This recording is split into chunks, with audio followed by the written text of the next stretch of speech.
Welcome to episode 3 of Fur Talk. In our first episode, I had you list all the things you're looking for in a dog.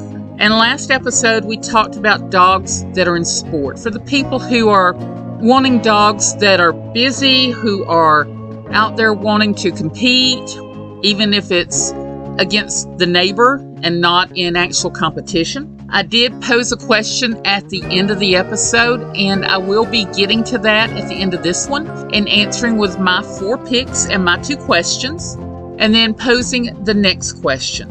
Now, today we're going to be covering couch potatoes.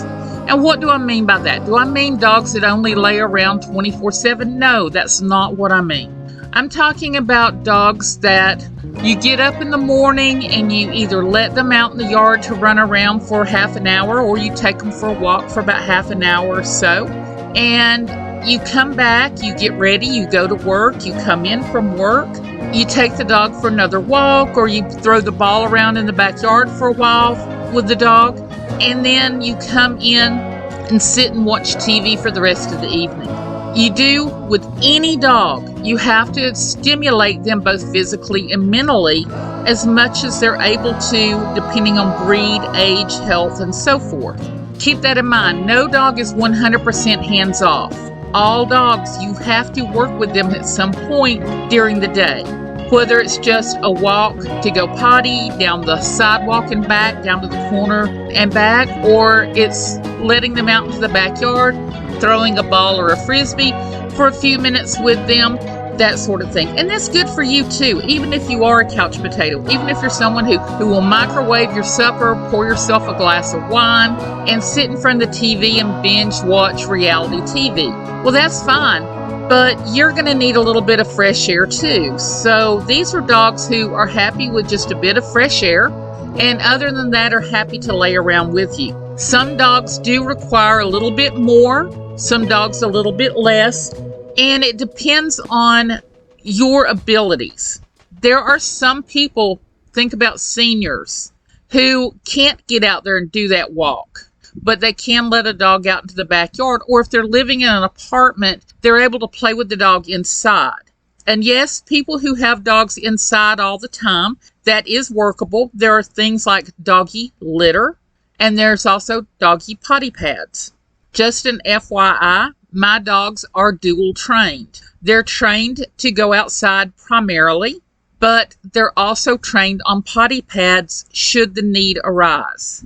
They do not have accidents in other places in the house. They only, if they have to have an accident in the house because we're gone longer than we had anticipated or something along those lines, then they're able to use the potty pads. The main reason for that is both my husband's health and my health are not the greatest. And there may be times when we have to go to a doctor or to an emergency room or for long tests at the hospital and different things like that.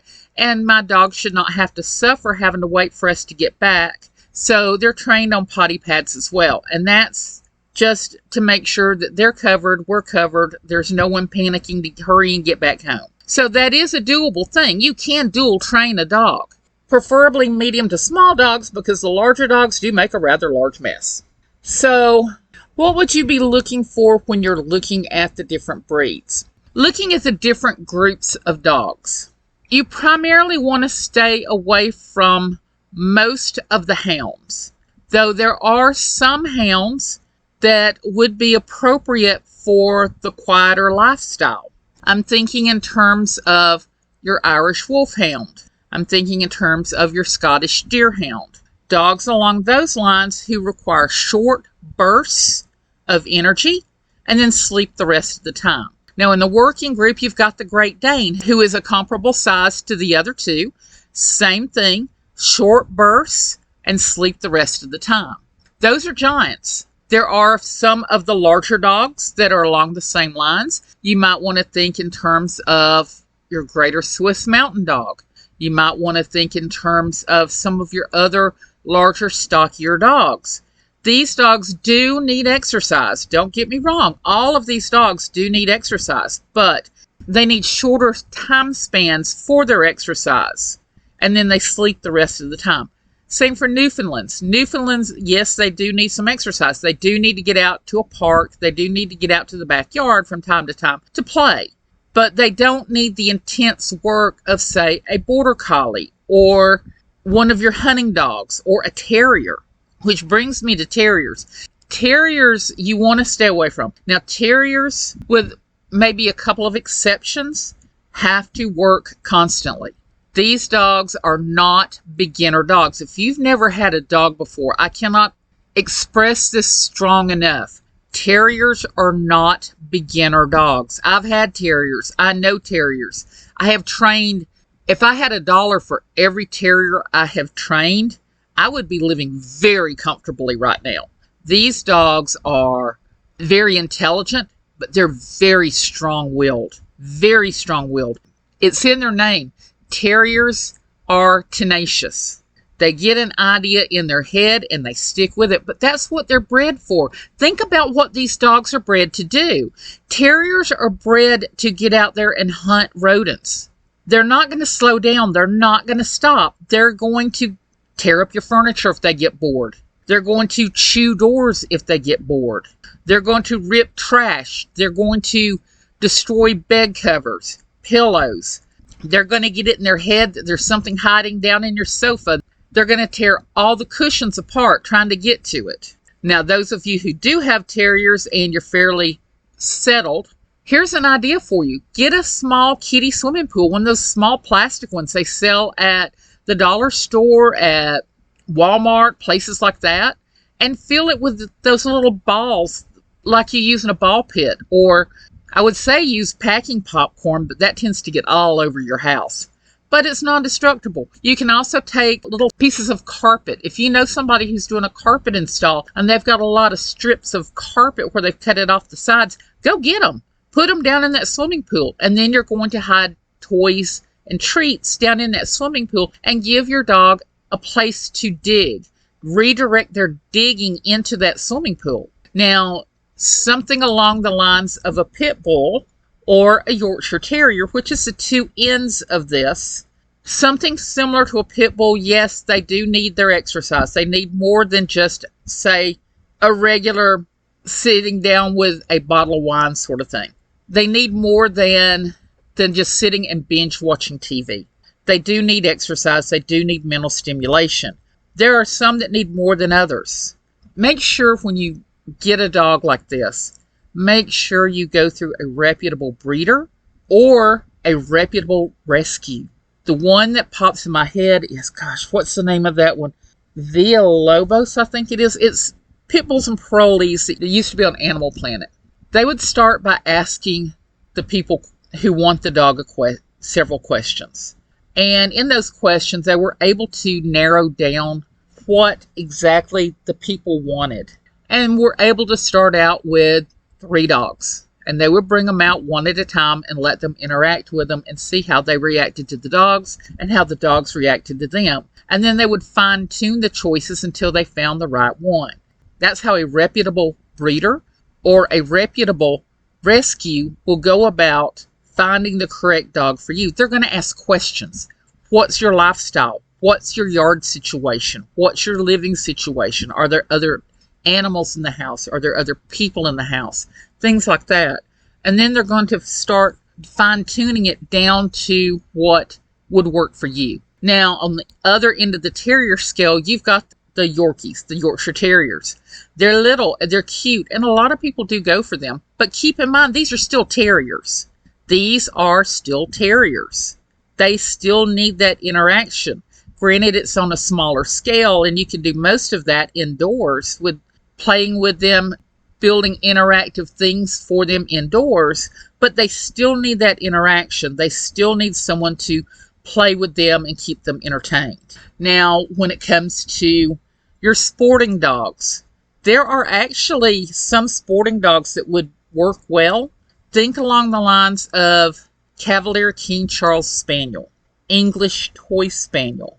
These are the spaniels bred down to be a gentleman's lap dog. These dogs have nice, pleasing, friendly personalities. They're easy to keep, but they do need brushing.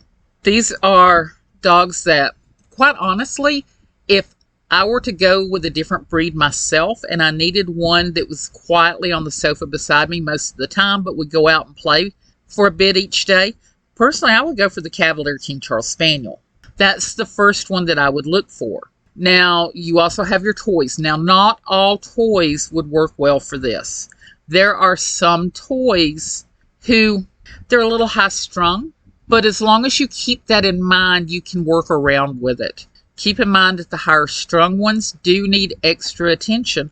Think of your Chihuahua. Chihuahuas, if they're left to their own devices, they center in on one person and become very protective of that one person. We had a Chihuahua named Pippi who did just that. Pippi completely focused in on my daughter when we got him.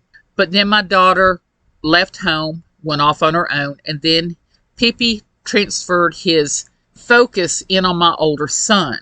And that's where he ended up for the rest of his life. When my son moved out, he took Pippi with him. Because we did not socialize Pippi, because there were extraneous reasons around it, he became hyper-focused on one family member, and that was my son. So you need to make sure you keep these things in mind for the different breeds. Do they need socialization? What's their personality like? Is this something that can really work for me? Now, if I were to pick one out of the toy group, I would either go for a toy poodle, which is a little bit more active, or I would go for a Maltese. Those I've always thought were really beautiful dogs and very sweet personalities, all the ones that I've had in my classes. Now, then you also have your herding group. I'm sure I'm going to miss out some dogs here, and that's fine. We'll pick those up as we do individual breeds. Now, with your herding group, most of these need to be constantly active. Think your Border Collie. Your Border Collie will work itself to death. That is not a breed that I can have. I've had a Border Collie. I adored Sugar. Sugar was my Border Collie. She was amazing. I learned to walk holding on to Sugar. I would not be able to keep a Border Collie happy in my current situation. My current situation is we live in the woods, way down a dirt road on a 1/4 acre of land. Large enough yard, quiet enough neighborhood. Border Collie would love that. But the problem is I would not physically myself, due to health concerns, be able to keep this dog active enough to keep the body and the mind active. I personally could not do that. There are people who can, and not necessarily hurting people, but there are people who can keep a Border Collie very happy. In fact, I'll be talking about a situation where a Border Collie would be very happy later on in this video. Collies are a little bit more laid back, but still high energy. So you want to think in terms of Sheltie, Corgi, Poolie, that sort of thing. Look at your smaller end on the herding. The smaller ones still need exercise. I have 2 Shelties. They do need exercise. They go back and forth between our different buildings out here, and I run them constantly with throwing toys, throwing balls, walking them and running them through rally setups. I have a few pieces of agility equipment that I will run them through. Notice I say run them, not run myself. There's a lot of things you can do stationary or even in a wheelchair. I've seen people in wheelchairs run dogs through some of this stuff. So I know it can be done. I've seen some amazing people do some amazing things when they really set their mind to it. But if you want a herding dog, which that's what I love the best, is the herding dogs. That's what I've had the most of. Then think smaller. So what you're taking away from this, you're looking for something that doesn't need as much exercise. I don't want to put it quite like this. I'm not sure exactly how I want to put it, but I have long-nosed dogs, which means they can breathe easier. But if you have the shorter-nosed dogs, think Bulldog, think Pug, think French Bulldog. Those are called brachycephalic dogs. Brachycephalic dogs, in general, tend to not require as much exercise simply because they can't get the airflow in. They pant a lot. So you want to maybe look at brachycephalic dogs that only need little bits of exercise. but you have to also watch them as far as if you're in a hot area that they don't overheat, because they're not able to cool the air through their nose like a longer nosed dog will. Think collie, think borzoi, think some of these others that have the longer nose. Another thing to look for is the shorter legs. Think basset hound, think dachshund. They may not have the shorter nose, but they've got the shorter legs, those shorter, stumpier legs. They also need less exercise. Remember, they still need exercise. I cannot emphasize that enough. They still need exercise. Think Pekingese. They've got the short legs and they're brachiocephalic.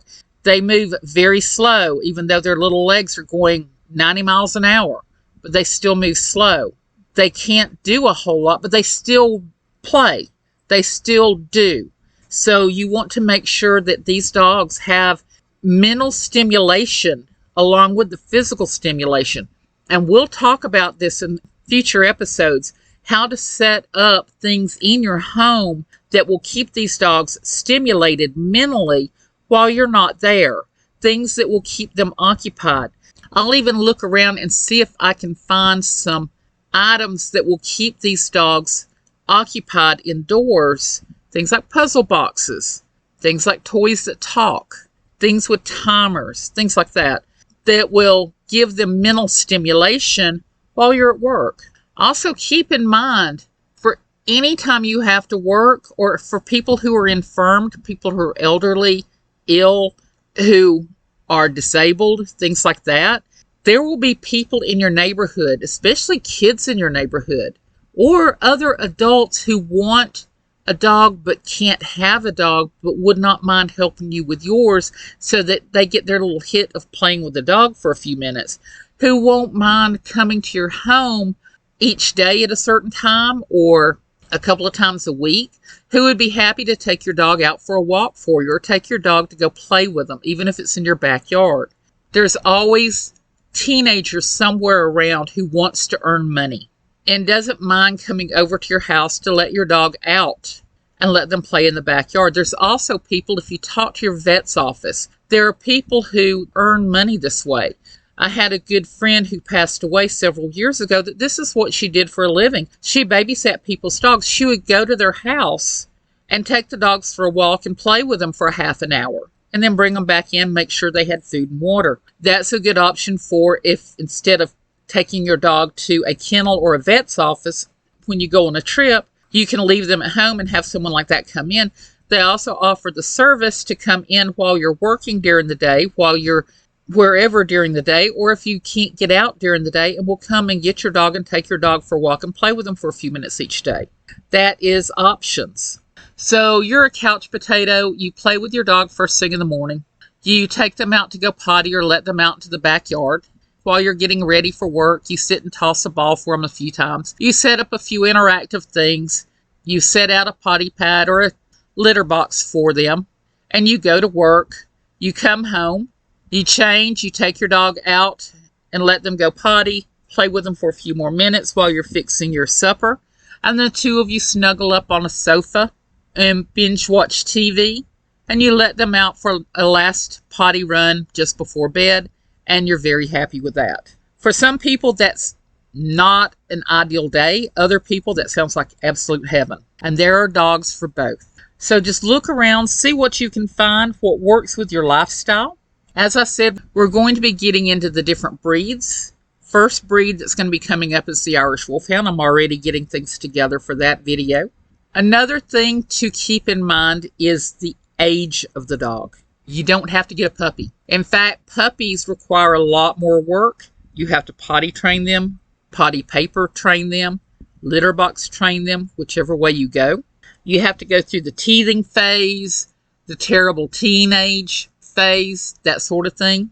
Everybody wants puppies. But if you go to a breeder who has a dog who has shown, who has maybe sired or birthed a litter or two, and now they've been spayed or neutered, and they're ready for their forever home because the puppies they produced are now ready to show, and the breeder wants to make sure this dog has a good, happy home to live out the rest of their life while they show the next batch of puppies.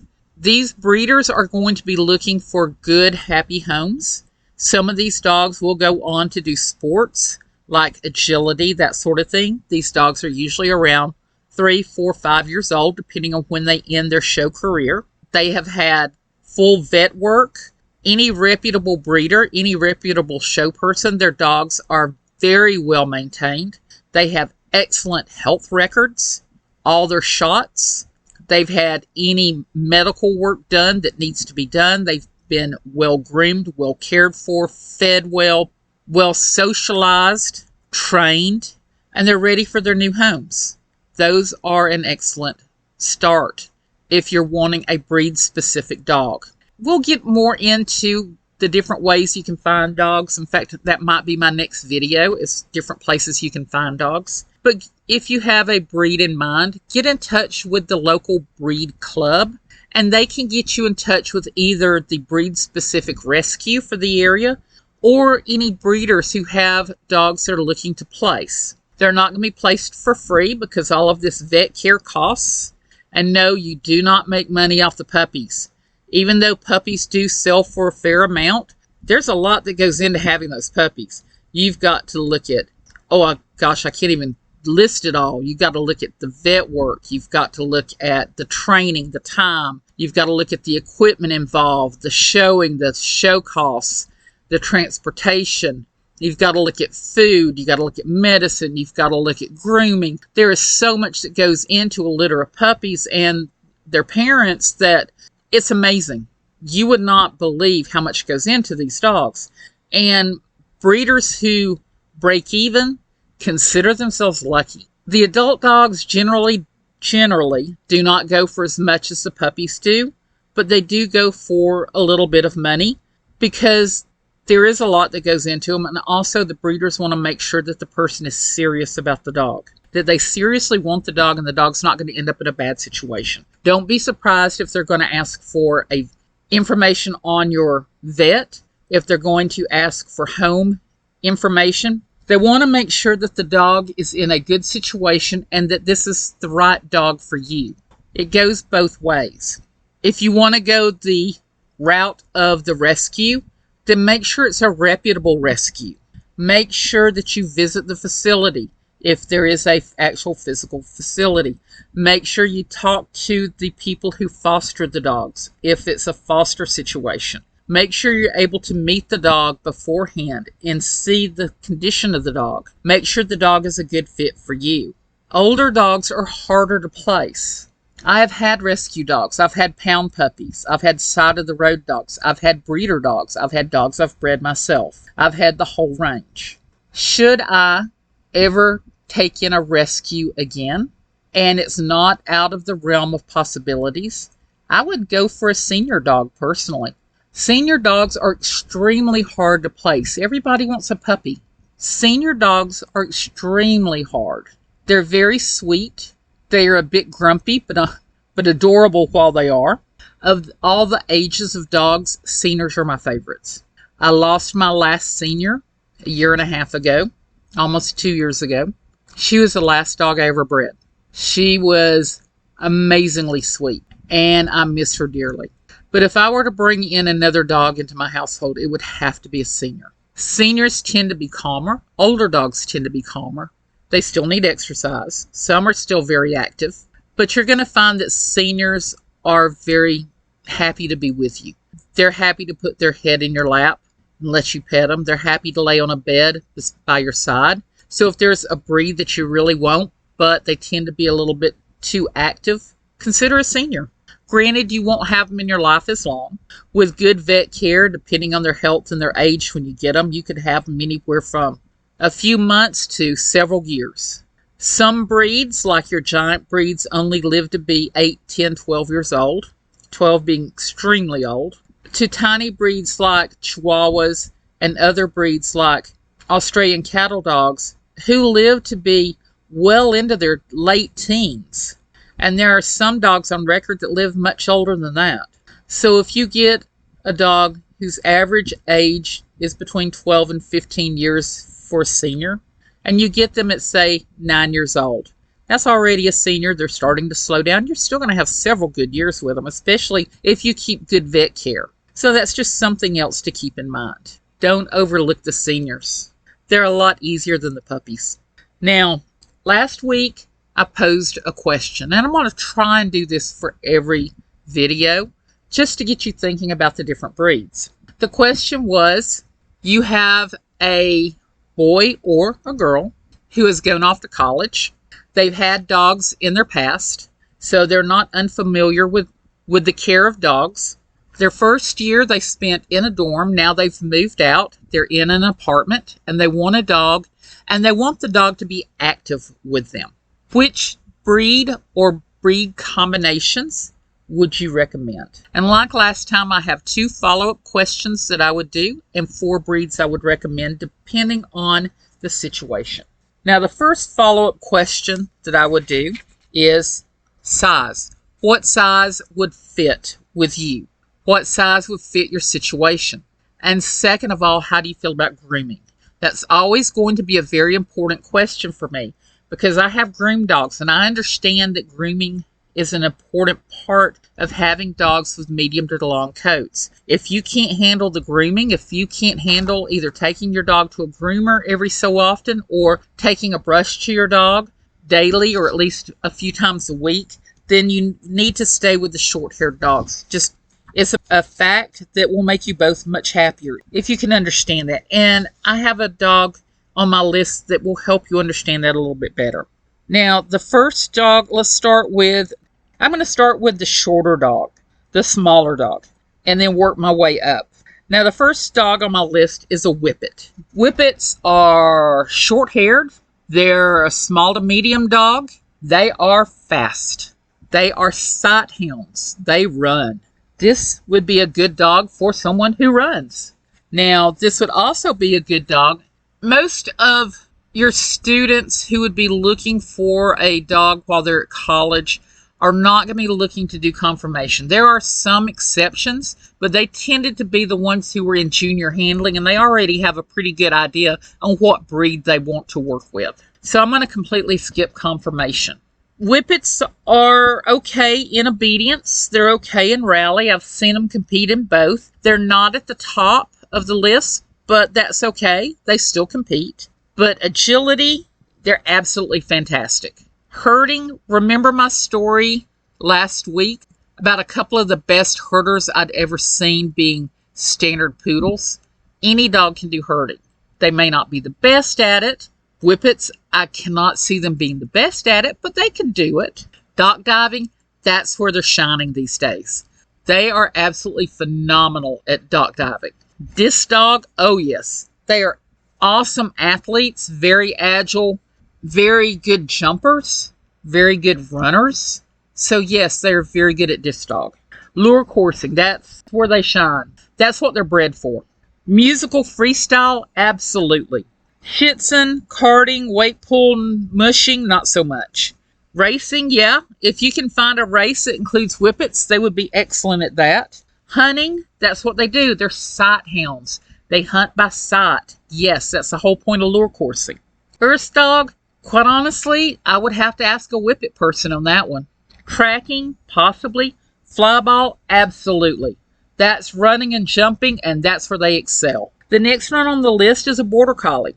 Border Collie is going to be a groom dog. That's going to be your groom dog of the 4 that I'm going to recommend. There are short-haired Border Collies, but for your longer-haired Border Collies, you got to make sure you're able to brush.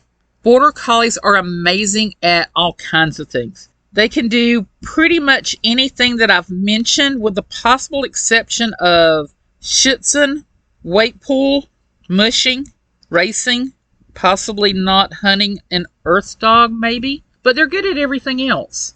The only caveat I would give to this is a dog that's more geared towards a student who has roommates, who has other people in the household who can help with this dog, who may not be working with the dog, but can keep the dog occupied while the other student is in class.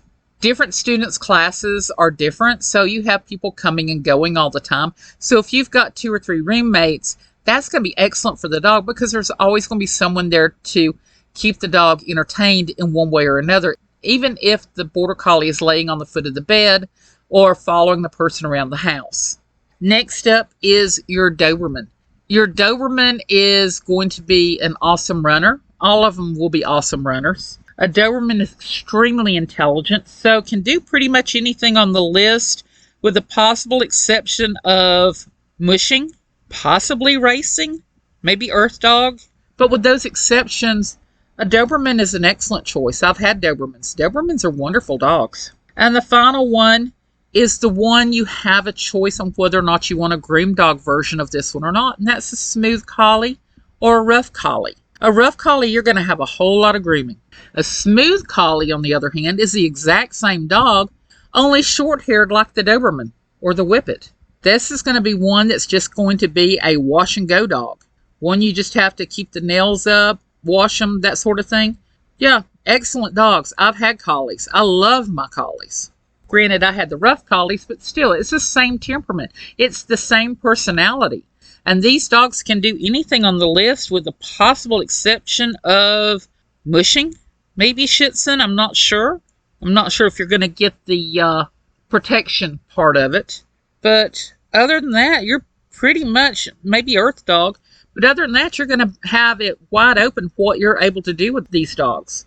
So that gives you my 4 recommendations and the reasonings behind it. So what are your recommendations? Now, the next scenario I'm going to give you has to do with today's discussion, and that's dogs for the couch potato. You have a grandma. Grandma doesn't really get out much. Grandma sits at home. People bring her groceries. People come to visit her. She leaves to go to the doctor and come back. She might go to bingo and come home. Not a whole lot else. Usually has people driving her around. She has neighbors that come to visit. They drop in. They sit and talk, gossip a bit about the neighbors and the grandkids. But she's not active. She keeps her house clean, makes her bed, but that's about the extent of it. But she's lonely, and she wants a dog to keep her company. What breeds would you recommend for her? Or what breed combinations would you recommend for her? And I'm going to add an extra one on this. What age of dog would you recommend for her? So put your comments down below. Put not only the breeds, breed combination and age, but also your reasoning. Why choose this one? What makes this one shine in your eyes more than other breeds or other breed combinations? What do I mean by breed combinations? Maltipoo, Cockapoo, things like that. What are your feelings on the different combinations? And what are your feelings about specific breeds and why? What would you recommend for grandma? I'm a grandma. Luckily, I'm not at the point where I need a dog that just lays around, though I do have 2 dogs that do lay around a lot, but they're also extremely active. So it keeps me active. It keeps me walking up and down this dirt road out here. It keeps me throwing things across the yard. But what if you have someone who can't? Someone who can maybe roll a ball across the room, who can squeak a squeaker toy and play a little bit in their chair, who doesn't mind maybe brushing a little bit? Who would you recommend for her? Put your comments down below, and I will see you in the next video.